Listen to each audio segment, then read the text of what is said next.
All is well, all is well, चाचू all is well. जी हाँ, हम बात कर रहे हैं थ्री इडियट की। थ्री इडियट के फुनसुक वांगचुक नहीं, सोनम वांगचुक।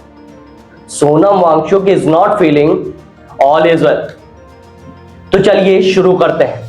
नमस्कार, आप देख रहे हैं एनालिसिस विद अखिल।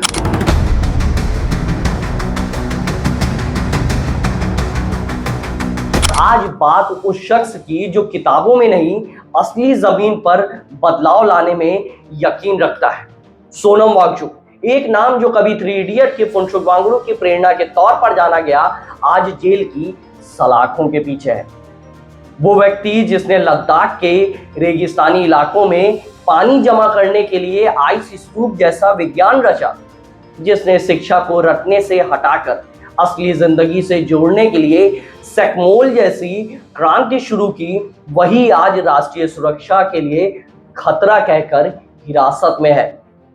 तो सवाल यह है कि क्या यह पर्यावरण कार्यकर्ता और शिक्षा सुधारक सच में देश की सुरक्षा के लिए खतरा है, या फिर यह आवाज इतनी ताकतवर हो चुकी है कि सिस्टम अब उसे दबाने की कोशिश कर रहा है।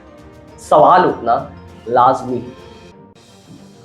अब चलते हैं कि आखिरकार सोनम वांगचुक है कौन। सोनम वांगचुक लद्दाख के रहने वाले एक इंजीनियर, शिक्षक और पर्यावरण कार्यकर्ता है। उन्होंने अपने जीवन का बड़ा हिस्सा हिमालयी इलाकों की चुनौतियों जैसे पानी की कमी, शिक्षा की जमीनी जरूरतों को हल करने में लगाया। आइस स्तूप जैसे तकनीक ने सूखी घाटियों में भी पानी पहुंचाया और सेकमोल ने सैकड़ों युवाओं को जीवन जीने की असली शिक्षा दी। उनकी सोच इतनी प्रभावशाली थी कि बॉलीवुड तक में उन पर फिल्में बनी।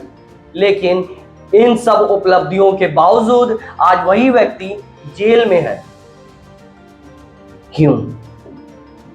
हाल ही में लद्दाख में राज्य के अधिकार, पर्यावरण की रक्षा और स्थानीय स्वशासन की मांग को लेकर आंदोलन तेज हुआ। सोनम वांगचुक इस आंदोलन के अग्रणी चेहरों में से एक थे। इसी दौरान कुछ जगहों पर हिंसा हो गई। प्रशासन का दावा है कि कई लोग मारे गए और कई घायल हुए। इसी हिंसा और संभावित अशांति फैलाने के आरोप में वांगचुक को हिरासत में ले लिया गया है। रिपोर्ट्स के मुताबिक उन्हें नेशनल सिक्योरिटी एक्ट यानी एनएसए जैसे कड़े कानून के तहत गिरफ्तार किया गया और सुरक्षा कारणों का हवाला देते हुए लद्दाख से बाहर जोधपुर की जेल भेज दिया गया। सरकार कहती है ये कानून व्यवस्था बनाए रखने के लिए जरूरी था। समर्थक कहते हैं ये एक शांतिपूर्ण आवाज को कुचलने की कोशिश है।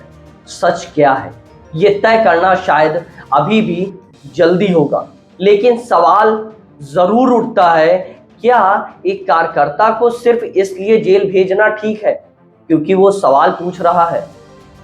प्रशासन कहता है कि सोनम वांगचुक की गतिविधियां राष्ट्रीय सुरक्षा को प्रभावित कर रही या कर सकती थी, लेकिन उनके भाषणों, उनके अभियानों और उनके कामों को देखने के बाद ये सवाल उठता है कि क्या या सचमुच हिंसा उकसाने जैसा था या सिर्फ जनता की आवाज उठा रहे थे वो।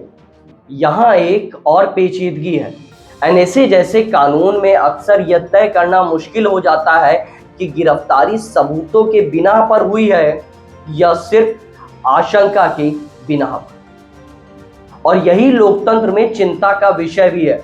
अगर आशंका ही सबूत बन जाए तो फिर कोई भी असहमत व्यक्ति किसी भी दिन खतरा घोषित किया जा सकता है। अब सवाल यह है कि ऐसे हालात में जनता या विपक्ष क्या कर सकते हैं? कानूनी रास्ते अभी भी खुले हैं। सुप्रीम कोर्ट में इस गिरफ्तारी को चुनौती दी जा सकती है। एनएसए के दुरुपयोग पर सवाल उठाए जा सकते हैं। संसद में विपक्ष सरकार से जवाब मांग सकता है और सबसे अहम, जनता अपनी आवाज उठाकर यह सुनिश्चित कर सकती है कि आंदोलन और आतंक में फर्क बना रहे। सोनम वांगचुक जैसे लोग लोकतंत्र में इसलिए जरूरी हैं क्योंकि वे सिस्टम को आईना दिखाते हैं, और अगर आईना दिखाने पर ही जेल भेज दिया जाए तो फिर लोकतंत्र में बचता क्या है। सवाल ये नहीं कि सोनम वांगचुक निर्दोष है या दोषी, सवाल ये है कि क्या सहमति रखना अब भी लोकतंत्र में एक अधिकार है या अपराध बन गया है। सवाल ये भी है, अगर एक पर्यावरण कार्यकर्ता, एक शिक्षक, एक वैज्ञानिक को भी खतरा बताया जा सकता है तो फिर सुरक्षित है कौन।